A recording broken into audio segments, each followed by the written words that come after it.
Hello, hello. I try to bring some enthusiasm to our Mindful Mondays because we're going to talk about some calming thoughts. So let me shake you awake before we get down there. Remember, it's me, it's your lovely host, Johnny, for the Queer Centric, with our favorite counselor, Holly McGinnis. First of all, we've been learning a lot. Good. And what I think is amazing is, so Holly gives you tools to actually practice. So you get something from them. It's not just, you should try this. You have active things that you guys can put into practice in the day when you need it, in the morning if you want to start your day that way, or anytime you need it in the day. So that's why I get excited, because I want to hear how people are experiencing these things. When we did our episode on the podcast about the importance of having a skill set, but not all of us realized or were helped to be given. Not all of us had that upbringing that helped us to find tools. So we get into the chaos, don't realize that there are ways to do it, because when you do that, you step back and everything seems so overwhelming. There's there's no way I'm going to be able to, but there is a way, and that's what we've been trying to teach everybody. Absolutely. And today's a very important one. I use this a lot, which is the power of breathing as a really good skill set. So talk to us about that. It's a fabulous way to focus. When you need to focus yourself, Kurt spiraling, or you've got, I got to get this done, and 10 million things done at work today. Yeah. It's very simple. And I want to give a little credit where credit's due. A friend of mine who unfortunately doesn't live in Spokane anymore, but we used to work together, his name was Patrick, would do this with me, even though I knew how to do it, because I, not unlike Johnny, can get very, and he'd be like, calm down. We're going to do a little what we call 4 square breathing. And I do it a little bit differently than Patrick does, but it's still the same idea. So what I'm going to ask you to do is close your eyes. And what I want you to do is take a deep breath in, hold for a second, and let it out. Do that again. Breathe. Hold. And let it out. Again, breathe in. Hold. And blow it out. And breathe one more time. In. Hold. And breathe out.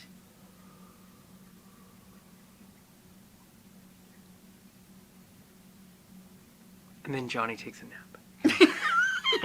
It is never fails. If it's night and I'm trying to go to sleep and I can't get my brain to shut off, and I know I have to be up early in the morning, I will do this where I make myself do that 10 times, breathe, because there's something, it slows your blood or something. It does. It slows your heart rate. Yeah. It slows all of it, but also be careful, because if you just did what I did fast, you're going to pass out.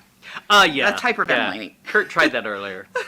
Don't do that. So the 4 square part is you're going to take 4 deep breaths. Yeah. And what's great about that is you can do that anywhere. Absolutely. You can be at work. If you got Absolutely. just 2 minutes to take a break and do that, do it. We finally convinced everybody at my job, we have a room, and we call it the meditation room, but it's just a quiet space. If you need to go take a nap, if you need to go read a book, if you need to go breathe, do these things, because I work in a very stressful industry, and we have to remember, listen, we all can't be Japan where we can take a nap at work.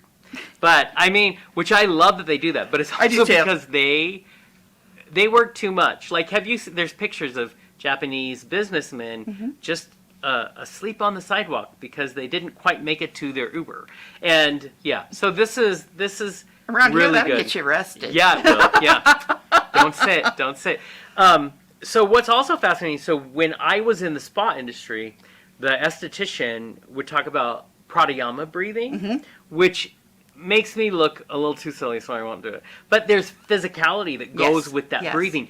But it's almost a way that your body is like, okay, if you're going to take this big, deep breath, I'm going to put actions with it so that it all kind of goes with those neural pathways. Absolutely.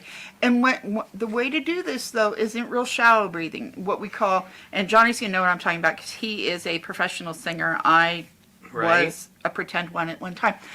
It's called diaphragmatic breathing. And what that means is you breathe to raise your tummy up. Yep. Which means you've taken a nice deep breath, you can hold and let it out.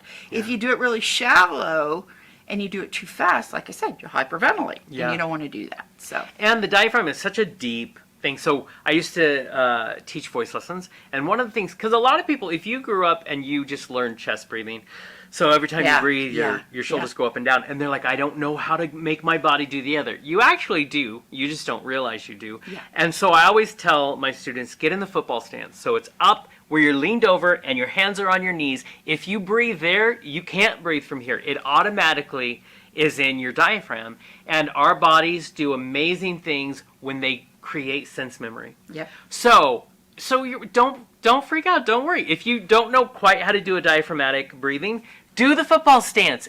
I guarantee you, within a couple of days, your body's like, oh, okay, this is how you do it. This is how you do it. But it is the deepest breathing you can do, you know. So, and you don't have to be singers like us. No. You can just be awesome people like you.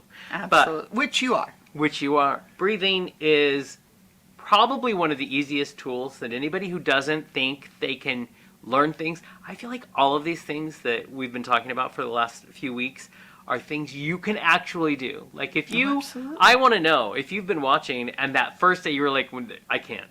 I don't have any of these skills.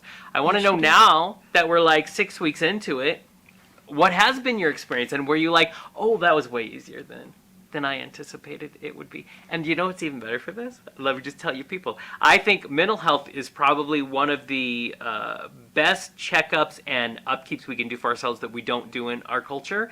And there's no shame in it, and you can have therapy whether life seems to be fine or life is falling apart. It's actually valid at all points, and I suggest doing it at all points of life. So you're getting free counseling from a licensed counselor, and you didn't have to pay insurance prices. So this is Holly doing you a solid here. She's doing you a favor. So I love my this. absolute pleasure. We love it. So any last thoughts for breathing for people? When it all feels like you're out of control, stop, pause, and take a deep breath. That's so important, trust me. We have to do that on our show all the time.